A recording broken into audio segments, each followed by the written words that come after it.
Hi everyone! This is North, a place where we can recalibrate our direction by the compass of human care and compassion. Today I want to share a few stories about you on that topic. The first one. In the heart of India's Bihar lies a story that I think rivals both the incredible determination of Shawshank Redemption and the romantic legacy of the Taj Mahal. It's the story of a farm laborer, a poor Indian farm laborer named Dashrath Manjhi. He lived in the village of Gilaur, and it was a fairly remote village. The nearest town was about 55 kilometers or 34 miles around a mountain. Now, it was a long distance, not because the town was that far away as the crow flies, but because you had to traverse and go all the way around this mountain that stood in the way. Now, in 1959, one day when Dashrath was out working, his wife fell and was seriously injured. She needed medical help, and by the time she could be gotten to where they could get medical help, which was in that town all the way around the mountain, it was too late. She died, and Manjhi was utterly devastated. Of course, it was his wife. That's the way it is, right? But in these poor, simple villages, you don't have the luxuries that we're so accustomed to in our first world lifestyles. Soon after the wife's funeral, Manjhi did something that was a bit surprising to the neighbors. He sold his goats. What's he doing? With that money, he went and bought 2 hand tools, a hammer and a chisel. And he walked to the mountain and started striking rock. Well, the neighbors were curious. What is he doing? He's just lost his wife to a terrible tragedy. And so when asked, he said, "I'm making a road." They laughed. They shook their heads. Some ridiculed, some called him mad. He kept working. They thought that, okay, he was just grief-struck and he just had to have an outlet for his grief or something like that. You know, if you've lost someone you've loved, you go hit a rock, right? The rock that stood in the way of life for that person. But no, he had a bigger goal. He kept working, and he continued to channel his grief and love, deep love for his wife, into striking that rock, removing the mountain, destroying the cause of her death. Could we call it therapeutic? Perhaps we could, but that wasn't his goal. Just imagine for a moment, though, suddenly losing your young wife. Imagine the feelings of anger and frustration that he experienced, and the utter hopelessness of the realization that there is nothing I could have done to make it different. But yes, those emotions die down, especially when given an outlet. They're the kinds of emotions that burn hot and then burn out. They cannot be sustained long term. But Dashrath kept working after those emotions simmered down. Long term, he continued and continued. He was driven by something deeper. What was it? In all weather, without support, without any assistance, and only those hand tools, day after day after day. What was he driven towards? He wanted to prevent the same tragedy from repeating itself at some point in the future. And he lived there, and he knew at some point in the future, maybe in my lifetime, maybe generations from now, the same thing is going to happen to someone else. And so he worked. And worked and worked and worked. And 1 year passed. 2, 3, 5 years, he was still working. 10 years, he was still... 15, 20 years and more, 21 years, 22 years. Children who were not born when his wife died were married by the time he finished. It was the sheer determination to change the situation for others that kept him going.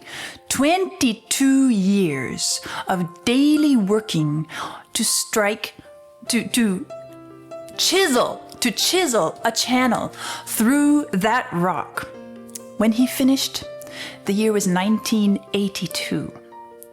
He had cut a passage through solid rock. The road he carved was 110 meters long, roughly 30 feet wide in places, deep enough through the complete mountain ridge for people, carts, and eventually even vehicles to pass. And what he did drastically shortened the journey. When his wife died, it was 55 kilometers.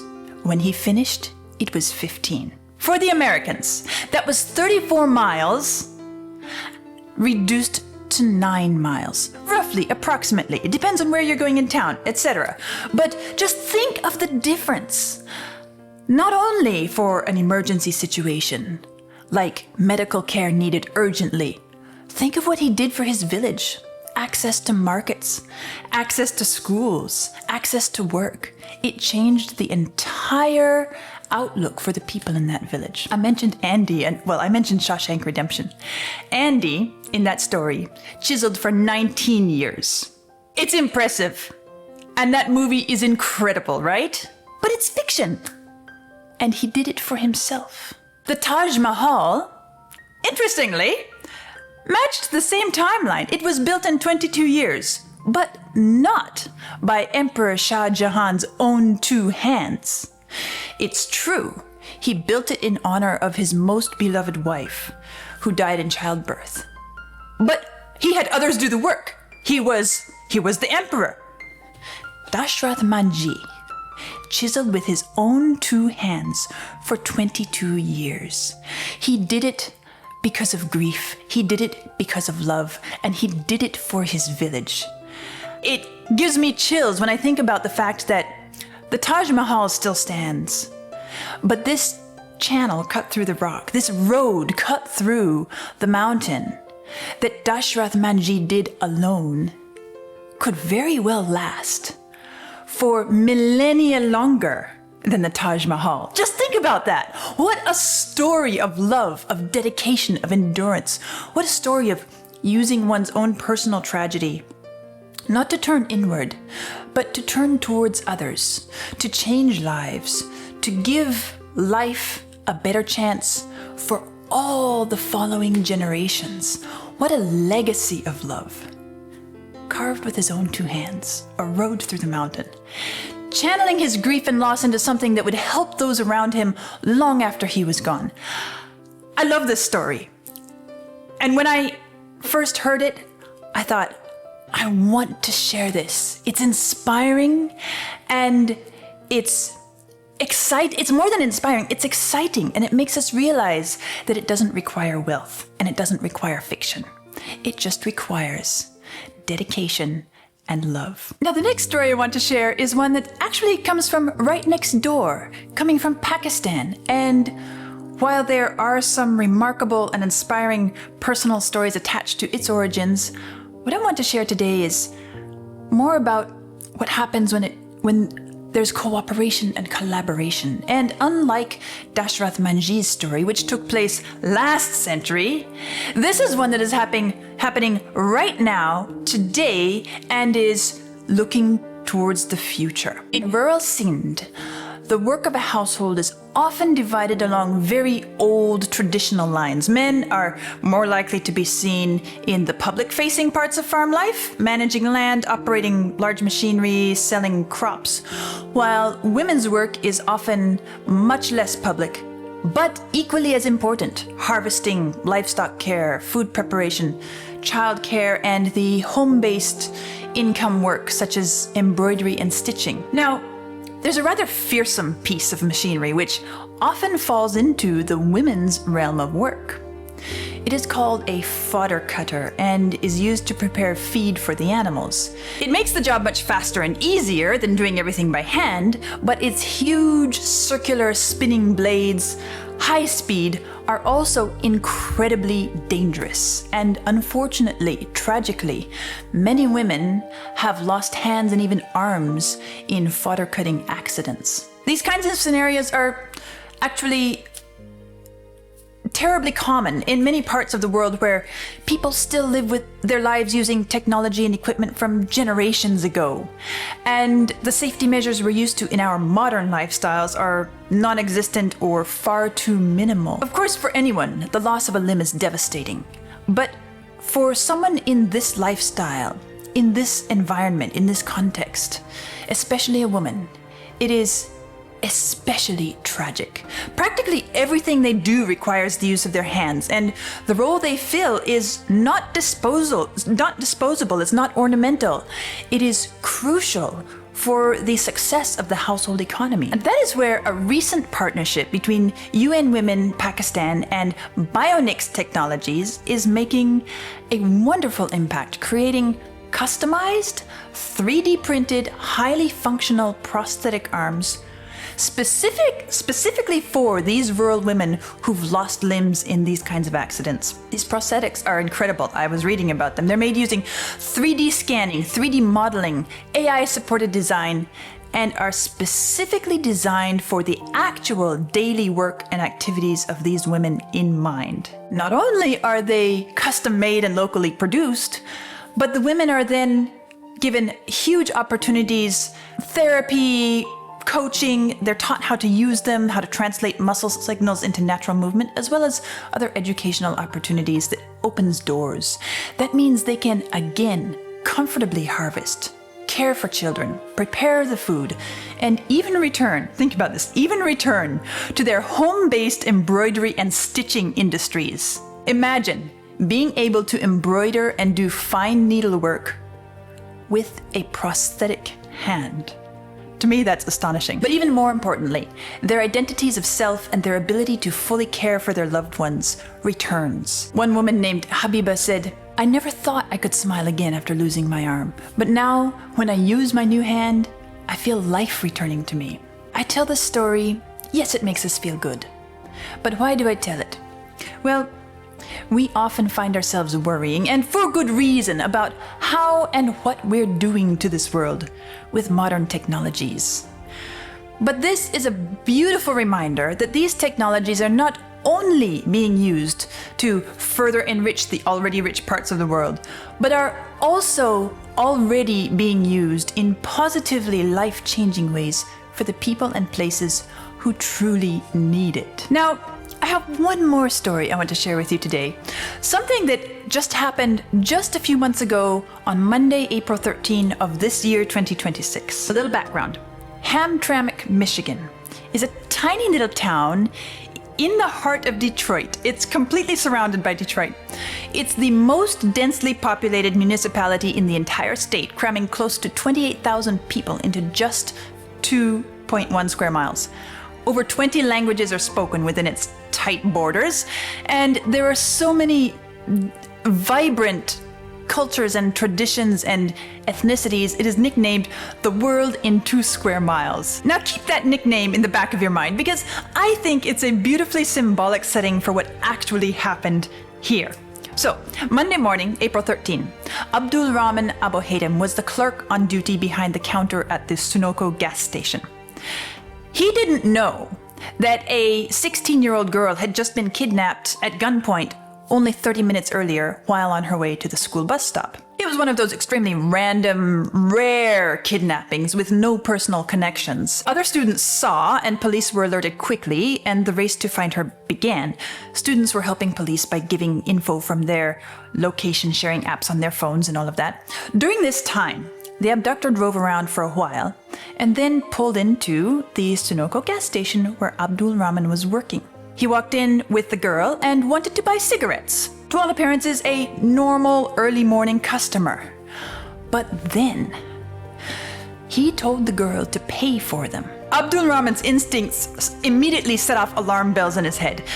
Probably because minors aren't allowed to buy tobacco products. He said later, when the man asked her to pay for the cigarettes, I stopped and go, there's something wrong. So the girl approached to pay, and when she did so, she looked directly into Abdulrahman's eyes and silently mouthed, help. This is where what happened next stopped me in my tracks. I mean, okay, let's think about this. What if I were the clerk in that gas station? What would I have done? What would be my response to that kind of signal for help? I'm not a police. Do I have a panic button? Probably not, because I'm not a bank. Do I have guards? Probably not. Do I have access to weapons? Probably not. I mean, I'm a simple clerk. I got up this morning and I went to work, and it's, what is it, 7 a.m. something? It's early morning. Maybe I'm sipping my coffee. What to do? I want to help. I don't want to just let her get lost in whatever trouble she's in. What to do? If I'm honest with myself, probably what I would have done is let them walk out and call the police as soon as he's out the door, snap some pictures, make sure that all the cameras are on, and do the reporting and make sure that I call professional help, right? I mean, what would I do other than that would not particularly endanger the girl in my doing of it? I don't know. But Abdulrahman didn't think about all these things. Abdulrahman didn't think about whether this man was armed. He didn't think about whether he would get hurt. As soon as the girl signaled she needed help, he immediately stepped out from behind the counter and the safety glass that was between them and approached the pair. He moved between them and told the girl to stand behind him. Literally, without thinking, without knowing anything about what was happening or who he was facing or what he might be stepping into, what kind of criminal this might be, what kind of trouble the girl might be in, he literally offered his own body to protect a stranger. I mean, he could have done other things, right? He could have tried to figure out what kind of help she wanted. He could have waited until they leave the store and call the police, take pictures of the vehicle, etc. But no. No questions, no waiting, just step out from safety, place his own self between the girl and whatever kind of danger she was in, knowing nothing else. What if the man had pulled out a gun? Well, in this case, Abdulrahman didn't know it, but that man was armed. Well, what happened next? The suspect demanded his cigarettes. Abdulrahman refused to let the situation unfold on the man's terms. He kept the girl behind him and evicted the man from the store. Meanwhile, as this was all unfolding, the police search was progressing. They had managed to track the girl's phone, and they arrived at the gas station just as Abdulrahman got the man out of the store. Abdulrahman still didn't know the story or what the man had done or was doing, although he had certainly figured out that the guy was wanted. I imagine he was probably pretty glad to see help coming. And he pointed at the man and said to the police, "That's the guy." Fortunately, that's how the story ended. The suspect in police custody, the girl returned home safe to recover from the trauma, Abdulrahman also unharmed. But what if police hadn't been on their way? What would he have done once the guy was outside the store? What would the kidnapper have done? There's no knowing. That's the point. Abdulrahman couldn't know. And yet, in spite of that, he gave everything he could offer, including his own body, for the unknown need to the unknown stranger. Later, when reporters asked Abdulrahman why he did what he did, he gave a very simple answer. He said, 16 years old, she's a child. I think that statement reveals a lot about him, about how he views people, about how he views the world. She's a child. He saw a child asking for help, and that's all he needed to go on. It's easy to imagine courage as something that belongs to firefighters, to police officers, soldiers, and I don't intend to diminish their bravery at all, because that is courage, and that is heroic. But there are also people we meet every day going about their ordinary, unimpressive lives, who will instantly step out and offer themselves for safety, for help, because they see you through human eyes. These are people you pass on the street. These are people all across the world or right next door. And this is North. I'll see you here.